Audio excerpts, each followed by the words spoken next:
आज के समय में जब राजनीति में शुचिता खत्म सी हो चुकी है, उदार मना नेतृत्व की कमी हो रही है, ऐसे समय में राष्ट्रवादी कांग्रेस पार्टी ने अध्यक्ष शरद पवार ने महाराष्ट्र की राजनीति बड़े नेता वसंत दादा पाटिल को याद किया।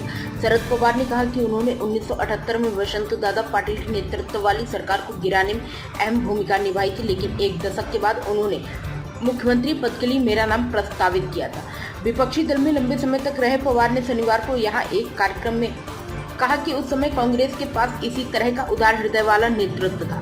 पवार ने 1999 में कांग्रेस से नाता तोड़ लिया और राष्ट्रवादी कांग्रेस पार्टी की स्थापना की। जुलाई 2023 में शरद पवार के भतीजे अजित पवार के तत्कालीन शिवसेना भाजपा गठबंधन सरकार में शामिल होने के बाद रासपा विभाजित हो गई और महाराष्ट्र के कई बार मुख्यमंत्री रहे। पवार ने कहा कि उन्हें याद है कि आपातकाल के बाद कांग्रेस और स्वर्ण सिंह कांग्रेस में विभाजित हो गई। राज्यसभा सदस्य ने कहा कि इस समय वह अपने गुरु यशवंतराव चव्हाण के साथ स्वर्ण सिंह कांग्रेस में ही रहे, लेकिन बाद में हुए चुनाव में किसी भी पक्ष को स्पष्ट बहुमत नहीं मिला। पूर्व केंद्रीय मंत्री ने कहा, आखिरकार हम साथ आए और वसंत दादा को मुख्यमंत्री बनाया। हालांकि इसमें कई युवा कार्यकर्ताओं में कांग्रेस के आय प्रति नाराजगी थी, क्योंकि हम चव्हाण साहब के साथ जुड़े हुए थे, इसलिए एक दूरी थी। दादा ने इसे पटाने की कोशिश की, लेकिन हमने इसका विरोध किया। उन्होंने याद किया, मैं प्रमुख विरोधियों में से एक था।